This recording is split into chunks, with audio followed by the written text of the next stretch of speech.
নমস্কার বন্ধুরা, বিউটি রান্নাঘর 25-এ সবাইকে স্বাগত জানিয়ে আবার আমি চলে আসলাম। আজ আমি বানাবো ডালের বড়া দিয়ে চিংড়ি মাছের তরকারি। ভিডিওটি না টেনে সম্পূর্ণ দেখতে থাকুন। এখানে আমি একটা মিক্সির মধ্যে দিয়ে দেব ভিজিয়ে রাখা ডাল। এটা আমি রাত্রে ভিজিয়ে রেখেছিলাম। এখানে আমি খেসারির ডাল নিয়েছি, আপনারা চাইলে এখানে মুসুর ডাল কিংবা মুগ ডাল বা ছোলার ডাল নিতে পারেন। আমি এই ডালটা পছন্দ করি তাই এই ডালটাই নিয়েছি। দিয়ে দেব কয়েক কোয়া রসুন, দিয়ে দেব সামান্য পেঁয়াজ কুচি। এবার এর মধ্যে আমি দিয়ে দেবো একটা কাঁচা লঙ্কা। এগুলো দিয়ে আমি এই ডালটা পেস্ট করে নেব। ডালটা আমার পেস্ট করা হয়ে গিয়েছে। এবার একটা পাত্রে এটা আমি ঢেলে নেব। দিয়ে দেব সামান্য জিরে গুঁড়ো, দিয়ে দেব সামান্য হলুদের গুঁড়ো, দিয়ে দেব স্বাদ অনুযায়ী নুন। এটা এবার আমি মেখে নেব। এটা আমার মাখা হয়ে গিয়েছে। চলে যাব আমি নেক্সট স্টেপে। দিয়ে দেব কড়াইতে পরিমাণ মতো সর্ষের তেল। রান্নাটা আমি সর্ষের তেলেই বানাবো। তেলটা দিয়ে আমি খুন্তির আগা দিয়ে কড়ার চারিপাশটা লাগিয়ে নেব। তেলটা গরম হয়ে গিয়েছে। এবার এর মধ্যে আমি দিয়ে দেব মেখে রাখা ডাল। আমি বড়াগুলো এভাবে দিয়ে দেব মাঝারি সাইজে। এভাবে আমি সবগুলো বড়া দিয়ে দেব।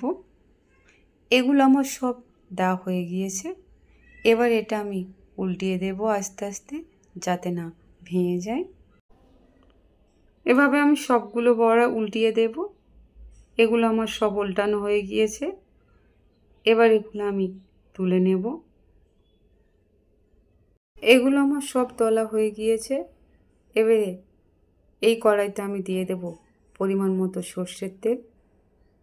তেলটা গরম হয়ে গিয়েছে। এবার এর মধ্যে আমি অ্যাড করব কুচিয়ে রাখা পেঁয়াজ। এখানে আমি একটা বড় সাইজের পেঁয়াজ নিয়েছি, আপনারা চাইলে এর থেকে কম বা বেশি নিতে পারেন। পেঁয়াজটা একটি ব্রাউন কালার হয়ে এলে এর মধ্যে অ্যাড করব আমি পরিমাণ মতো নুন। নুনটা দিয়ে আবারও আমি পেঁয়াজটা একটু ভেজে নেব। পেঁয়াজটা আমার ভাজা হয়ে গিয়েছে। এবার এর মধ্যে আমি দিয়ে দেব 4 টুকরো টমেটো। টমেটোটা দিয়ে আমি আবারও একটু কষিয়ে নেব। দিয়ে দেব বেটে রাখা ডাল। ডালটা আমি কিছুটা ভেজেছিলাম আর কিছুটা রেখে দিয়েছিলাম। ডালটা দিয়ে আবারও ভালো করে আমি কষিয়ে নেব। ডালটা দিয়ে খুব ভালো করে আমার কষানো হয়ে গিয়েছে। দিয়ে দেব পরিমাণ মতো হলুদ গুঁড়ো। আমি এখানে ছোটো চামচে 2 চামচ হলুদ দিয়েছি। দিয়ে দেব পরিমাণ মতো লঙ্কা গুঁড়ো। এখানে যে যেমন লঙ্কা খাবে সেই অনুযায়ী দেবেন। এটা দিয়ে আমি আবারও খুব ভালো করে কষিয়ে নেব। সব উপকরণ আমার খুব ভালো করে কষানো হয়ে গিয়েছে। মশলাটা থেকে তেল ছেড়ে দিয়েছে। এবার আমি এর মধ্যে অ্যাড করব পরিমাণ মতো জল। এখানে আমি ছোটো মগের 1 মগ জল ব্যবহার করেছি, আপনারা দেখতেই পাচ্ছেন। গ্রেভিটা যতক্ষণ ফুটছে আমি রেসিপিটার জন্য মশলা বানিয়ে নেব। এখানে নিয়ে নেব আমি ছোটো চামচে 2 চামচ জিরে, 1 চামচ কালো সর্ষে আর 1 চামচ ধনে। এটা আমি বেটে নেব। এটা আমার বাটা হয়ে গিয়েছে। গ্রেভিটা ফুটে উঠেছে। এবার এর মধ্যে আমি অ্যাড করব ভেজে রাখা বড়া। বড়াটা দিয়ে 2 মিনিট আমি হতে দেব।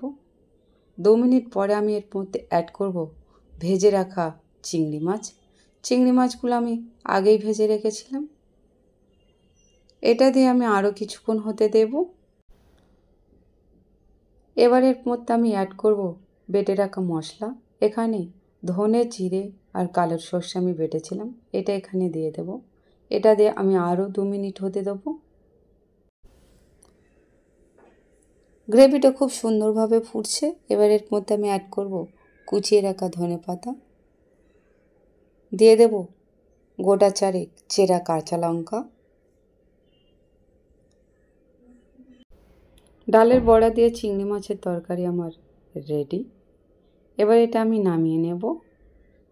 আমার এই রেসিপিটা যদি আপনাদের ভালো লেগে থাকে তাহলে ভিডিওটিতে লাইক, কমেন্ট, শেয়ার, সাবস্ক্রাইব অবশ্যই করবেন বন্ধুরা। ধন্যবাদ।